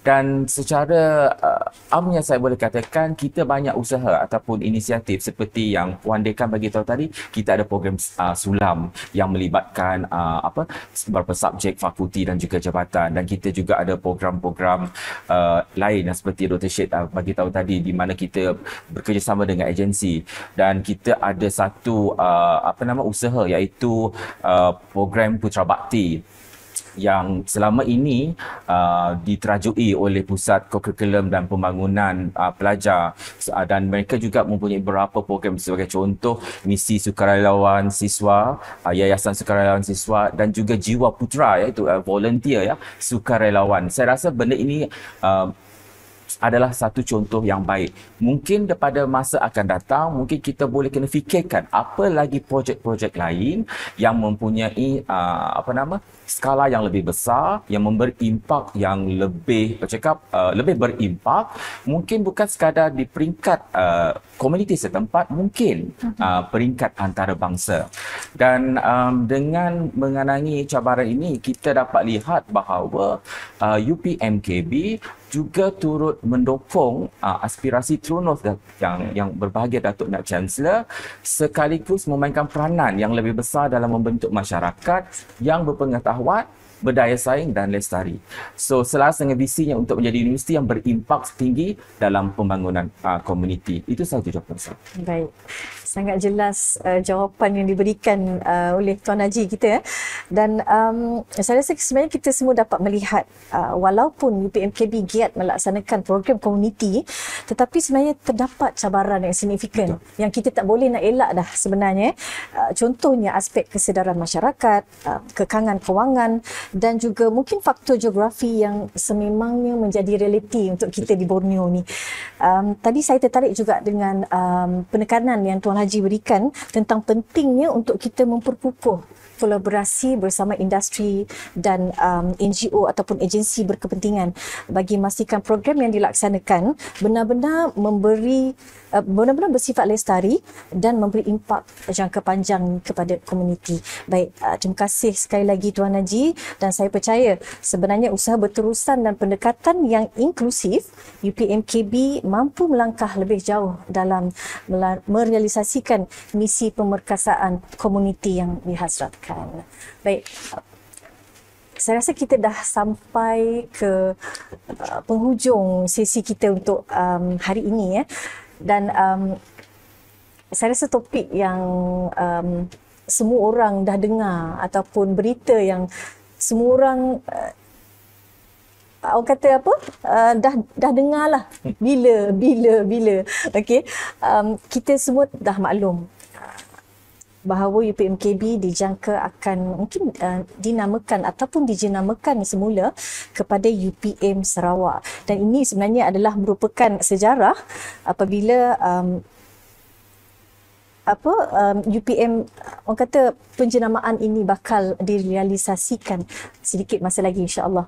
Dan kita lihat sebenarnya kebelakangan ini ataupun dalam tempoh 2, 3 ataupun 4 tahun banyak kejayaan dicapai oleh UPMKB, dan dengan kerjasama ataupun sokongan padu daripada Yang Amat Berhormat Premier Sarawak sendiri, beliau sebenarnya menyokong hasrat kita untuk kita melangkah lebih jauh lagi. Dan bila kita ataupun kita menamakan atau menjenamakan semula kepada UPM Sarawak, sebenarnya ialah bukan sekadar perubahan nama Doktor, tetapi juga adalah satu langkah besar yang bakal membuka lebih banyak ruang dan peluang untuk UPM Sarawak melonjak sebagai pusat kecemerlangan pendidikan tinggi dan pendidikan serta inovasi di Borneo. Mungkin Dr. Asmah, apa sebenarnya strategi kita ataupun langkah kita untuk memposisikan UPMKB ataupun UPM Sarawak selepas ini sebagai hub kecemerlangan ilmu? Dan mungkin yang terakhir, kalau Doktor boleh berikan terus harapan Doktor untuk UPM Sarawak, silakan. Terima kasih Puan Siti. Ya, memang kita bila kita dinamakan semula ataupun dinamakan semula, UPM Sarawak tu memang memberi nama yang agak besar daripada yang sebelum ni UPM Kampus Bintulu. Nampak di Bintulu saja. Bila kita letak UPM Sarawak tu memang keseluruhan Sarawak nak kita dah bertapak.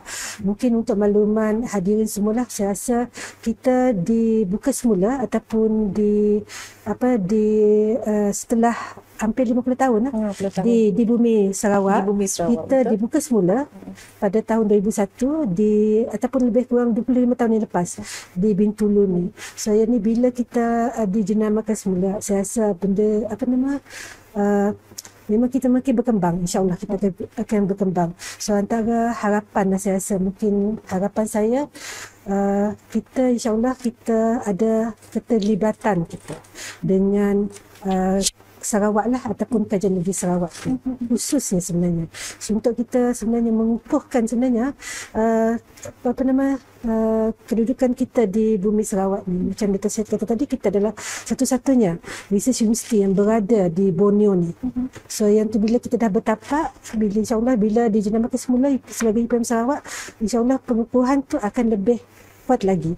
So antara yang harapan kita adalah lebih kepada akademik lah. So bila kita dijenamakan semula, insyaAllah kita ada fakulti baharu. Fakulti baharu nanti insyaAllah akan ditubuhkan. Bukan saja di UPM Bintulu, di Bintulu lah saya spesifiknya, tapi akan dikembangkan ke wilayah lain di Sarawak.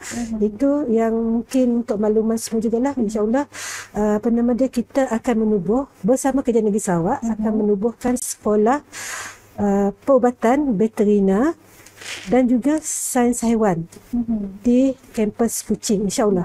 Akan dalam masa yang terdekat jugalah kita akan tubuhkan untuk kampus ni. Ini lebih fokus kepada untuk menawarkan program doktor perubatan veterina. Memang akan diperlukan di Sarawak sebenarnya. Kritikal, Yang ni sebenarnya kritikal, dan sebenarnya benda ni adalah dizahirkan sebenarnya oleh Kerajaan Negeri kepada UPM supaya ada industri peternakan ni akan lebih berkembang di bumi Sarawak ni lah. So salah satu dia adalah untuk memperbajakkan sebenarnya gaduan-gaduan daripada doktor perubatan veterina ni. Yang tu saya rasa agak agak berimpak jugalah. Dan juga yang ni keterlibatan kita sebenarnya UPM bersama Kerajaan Negeri juga dengan penubuhan sekolah perubatan veterina dengan sains haiwan ni, insyaAllah akan berada dekat di kampus Kuching kelak, insyaAllah. So satu juga yang saya mungkin dah terangkan tadi jugalah pada pusingan sebelum ni, di mana UPM Sarawak insyaAllah akan menawarkan program yang sangat bertepatan dengan keperluan Sarawak sebenarnya, iaitu bila Sarawak dah menubuhkan Jabatan Perikanan Sarawak sendiri. Sebelum ni di Jabatan Pertanian, tapi dikembangkanlah kepada Jabatan Perikanan Sarawak. Kita memang orang kata selari ataupun segerak dengan penubuhan tersebut. Memang betul-betul tepat pada masanya. Itu kita menawarkan Bachelor Sains Perikanan dan Kepujian. Sebenarnya untuk mendukung juga sebenarnya penubuhan jabatan tersebut. So yang tu memang agak bertepatan lah. Memang insyaAllah bila kita jadi UPM Sarawak, kita akan nampak lagi lebih besar. Dan juga salah satu juga untuk makluman hadirin juga, dan juga positif juga, kita insyaAllah kita akan ada juga master renewable energy ataupun MRE. Yang tu memang bertepatan lah sebenarnya dengan dasar PCDS 30 Sarawak, di mana untuk kita merealisasikan tenaga hijau. So yang program ni nanti, program peringkat sarjana ataupun master ni akan ditawarkan insyaAllah pada Oktober tahun ni di kampus kita di UPM Sarawak lah, insyaAllah. So satu juga program-program akademik kita memang sangat relevan jugalah dengan keperluan industri, selain daripada tadi agensi kerajaan negeri ataupun keperluan industri di Bintulu ni. Seperti kita sedia maklum, Bintulu ni sebenarnya adalah bandar industri yang makin berkembang dengan adanya pembukaan Sama Laju, Taman Perindustrian Sama Laju. Memang banyak industri terutama industri kimia. So bertepatanlah sebenarnya kita di UPM Campus Bintulu ni juga kita ada satu program bachelor, iaitu Bachelor Sains Kimia Industri yang sedang ditawarkan sebenarnya, di bukan fakulti kami lah, tapi Fakulti Kemanusiaan Sains dan Pengurusan, iaitu Bachelor Sains Kimia Industri dengan Kepujian. Sebenarnya untuk menyokong sebenarnya sumber guna tenaga untuk industri-industri di kawasan Bintulu ni. Itu secara berfokus lah.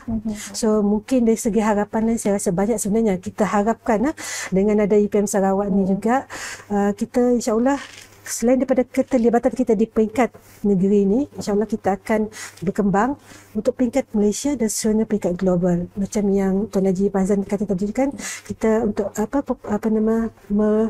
melangkah ke hadapan lagi dengan penubuhan KUUB tersebutlah, di mana kita akan dilihat sebagai bukan setakat kampus cawangan di bumi Kenyalang ni, tapi kita berada di peringkat yang lebih besar lagi lah. Itu yang harapan saya. Baik, seterusnya mungkin sedikit daripada Dr. Syed, harapan selepas kita dijenamakan semula pada UPM Sarawak. Terima kasih Puan Siti.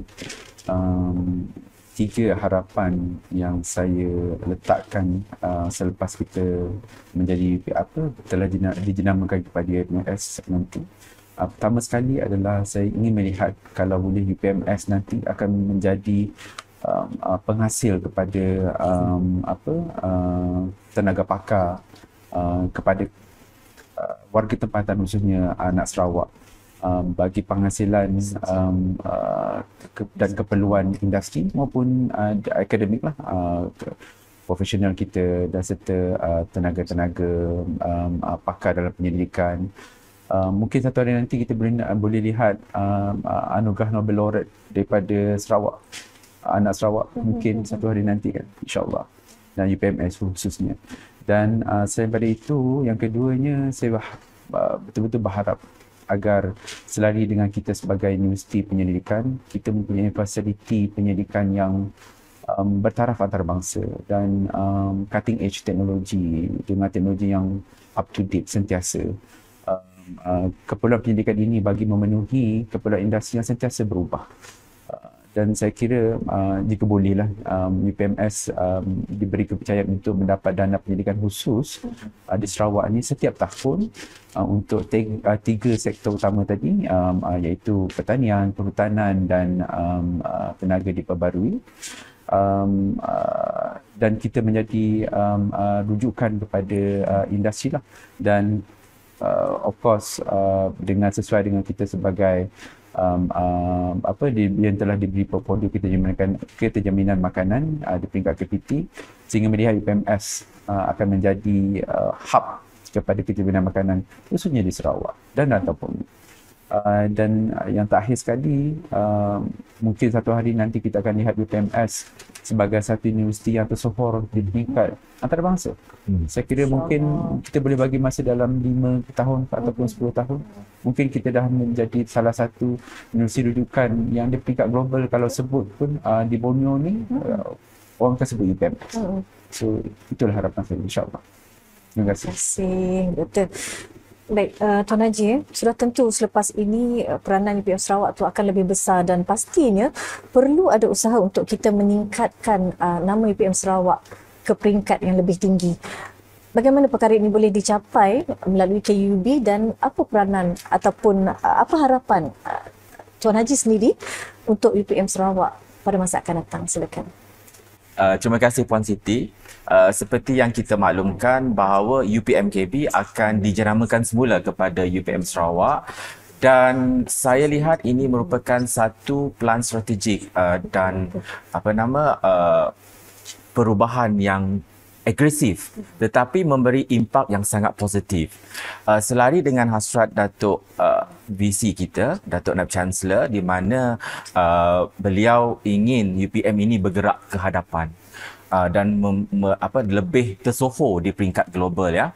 Dan saya boleh katakan bahawa penjenamaan UPMS ini merupakan salah satu inisiatif global branding untuk kampus kita, ya.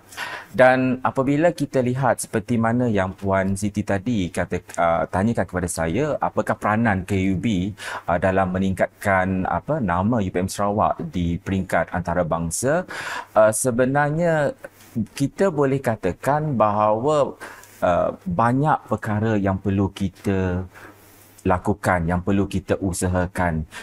Benda ini bukan perkara yang mudah sebenarnya, tetapi boleh dilakukan kalau kita bijak merencanakan perancangan untuk jangka masa panjang. Dan salah satu bagaimana KUB ini dapat membantu UPM Sarawak adalah salah satu pengukuhan jaringan akademik antarabangsa. Seperti yang dimaklumkan oleh rakan saya tadi, Dr. Asmah dan juga Dr. Syed, kita telah merangka beberapa program baru dengan juga perancangan penubuhan fakulti yang baru dan juga perancangan beberapa kolaborasi dengan pihak industri dan agensi. Saya dapat merasakan bahawa ini adalah salah satu usaha bagaimana KUB itu boleh menjadi platform untuk UPM Sarawak yang akan datang untuk bekerjasama dengan universiti serantau dan antarabangsa. Dan selain itu, mungkin kita akan tawarkan program pertukaran pelajar dan staf akademik, ya, dengan institusi luar yang boleh meningkatkan keterlihatan UPM Sarawak di pesada global. Selain pada itu, seperti yang dinyatakan oleh Dr. Syed sebentar tadi adalah bagaimana peranan UPM-KB itu dalam usaha menghasilkan penyelidikan berimpak tinggi dan juga publikasi ataupun penerbitan antarabangsa yang berkualiti. Dan kita nampak bahawa dalam kerjasama penyelidikan yang relevan dengan ekosistem dan biodiversiti Borneo, perkara ini banyak memberi manfaat bukan kepada kita sahaja tetapi kepada komuniti dan juga pihak luar, ya. Serta apabila perkongsian ilmu-ilmu yang baru ini contohnya semasa di persidangan antarabangsa, itu secara tidak langsung menunjukkan bahawa komitmen UPM itu, ya, dan juga UPM Sarawak yang bakal kita ni nanti ke arah penjenamaan universiti itu sendiri. Selain pada itu dapat meningkatkan nilai tambah dalam pembangunan bidang akademik. Okey, dan seterusnya dalam apabila kita memperkasakan pendidikan dan juga program akademik seperti contoh penawaran beberapa program tadi, contohnya program veterina dan apa lagi beberapa bidang master yang lain, kita dapat menarik pelajar dari luar negara, di mana antara satu hasrat ataupun objektif penubuhan KUB adalah untuk menjadi hub pendidikan tinggi di rantau Borneo. Dan ini usaha ini sebenarnya selari dengan aspirasi True North UPM itu sendiri dan juga selari dengan objektif penubuhan KUB juga, ya. Dan namun begitu, kita perlu fikirkan bahawa dalam kita nak memperkasakan pendidikan dan program akademik ini lebih tinggi ataupun ke peringkat antarabangsa, kita perlu memastikan bahawa penyesuaian kurikulum dengan keperluan industri global itu yang penting. Sebenarnya apa kehendak global sekarang ini, apa kehendak industri, that is something that we need to fit on. Kita kena memahami, kita kena faham ataupun kita fit the needs actually, ya. So perkara ini juga dapat meningkatkan kebolehpasaran graduan kita, ya. And then selain daripada itu, KUB ini juga mampu berperanan sebagai pusat kecemerlangan di Borneo, seperti yang kita maklumkan, di mana usaha kita untuk menjadikan UPM Sarawak itu sebagai rujukan utama dalam bidang pertanian, perhutanan, biodiversiti dan kelestarian alam sekitar seperti yang Dr. Syed sebutkan sebentar tadi. Dan secara tidak langsung usaha kita juga adalah untuk membangunkan pusat penyelidikan bertaraf antarabangsa dalam bidang-bidang strategik yang lain. So, KUB ini adalah merupakan satu platform di mana segala kolaborasi, segala kerjasama ini terjadi. Daripada situ nanti kita akan usahakan lagi apa perancangan yang seterusnya, ya. Dan KUB ini juga dapat membantu UPM Sarawak dalam peningkatan penglibatan industri dan komuniti, seperti yang saya katakan sebelum tadi tentang pemerkasaan komuniti, di mana sekarang ini kita kena berfikir, sekarang ini kita kena merancang pemerkasaan komuniti bukan sekadar di peringkat komuniti setempat, bukan di peringkat kebangsaan sahaja tetapi di peringkat global ataupun antarabangsa, supaya pihak antarabangsa di luar nampak UPMS ini relevan dengan kecemerlangan pendidikan tinggi rantau ini, ya. So jadi selain daripada itu, saya haraplah kita juga dapat menjalankan program yang memberi impak kepada masyarakat setempat selari dengan matlamat pembangunan lestari kita. Dan dan saya berharap juga penubuhan KUB ini juga akan terus, ya, disokong oleh pihak Kementerian Pendidikan, Inovasi dan Pembangunan Bakat Sarawak dan juga Kementerian Pengajian Tinggi Malaysia, supaya kita dapat terus bersama-sama membantu UPM mencapai aspirasi True North itu sendiri. Dan sebelum saya wrap up mengakhiri saya punya sesi ini, dan harapan saya untuk UPM Sarawak pada masa hadapan ialah saya mengharapkan agar UPM Sarawak itu dapat menjadi universiti rujukan utama dalam bidang pertanian, biodiversiti dan kelestarian di rantau ini dan juga bidang-bidang lain, ya. Dan mungkin UPM Sarawak ini juga menjadi destinasi pelajar dan penyelidik dari seluruh dunia, dan diharapkan juga UPM Sarawak dapat memainkan peranan yang penting dalam pembangunan sosioekonomi dan teknologi di Sarawak dan Malaysia Timur, di mana kita merupakan the only one research university di rantau ini, dan saya rasa peranan itu sangat penting sebenarnya. Dan diharapkan juga UPM Sarawak ini juga dapat menjadi universiti yang diiktiraf dalam ranking global melalui kecemerlangan akademik, penyelidikan, inovasi dan juga pembangunan bakat. Dan saya percaya dengan penjenamaan semula sebagai UPM Sarawak, UPM dan juga UPMKB mampu mempunyai peluang yang besar untuk melonjak ke peringkat antarabangsa, terutamanya dengan melalui kerjasama dalam KUB yang dapat membuka pintu lebih banyak kepada peluang global yang melibatkan pensyarah, penyelidik, pelajar dan juga staf kita. Dan kita berharap juga agar UPM Sarawak dan UPM akan terus menjadi pelopor perubahan positif, ejen landscape pendidikan tinggi kita, dan dapat memperkukuhkan peranannya sebagai institusi terunggul, menjunjung amanah negara dan menyumbang kepada kemakmuran global dengan semangat kesatuan dan nilai badani. Itu saja pada saya. Baik, panjang lebar. Baik. Silakan Doktor. Menarik apa yang Tuan Najib beritahu tadi. Jika saya lihat KUB punya peranan dari sudut pendidikan, saya lihat UPMS boleh menjadi trendsetter kepada rantau Borneo ini. Malah dengan status kita sebagai research university, kita boleh bukan kata decide lah, kita boleh lihat bagaimana kita boleh melihat hala tuju pendidikan itu mungkin 3 atau 4 langkah lebih daripada universiti-universiti lain di rantau Borneo dengan kita yang berada, kita punya main campusnya berada di Sedang. Kita melihat dunia pendidikan itu lebih besar dan dengan trend yang lebih besar, dan saya nampak UPMS punya peranan dalam KUB ini boleh menjadi trendsetter lah. Ya, betul, setuju. Dr. Asma? Okey, mungkin saya juga boleh menambahkan juga. Tadi bila Tuan Haji dah beritahu pasal destinasi pengajian ataupun pendidikan pelajar.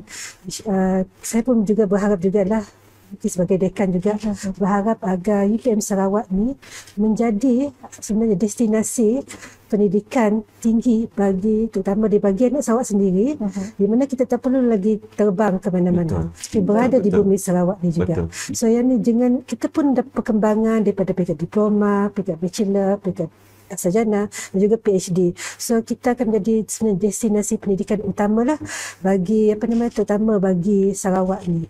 Itu yang saya rasa hasrat utama juga saya jugalah, menjadi tempat kita untuk melahirkan lagi model insan yang mempunyai kepakaran yang tinggi lah, bermula sebenarnya di PM Sarawak ni. InsyaAllah. InsyaAllah, amin. Alhamdulillah ya.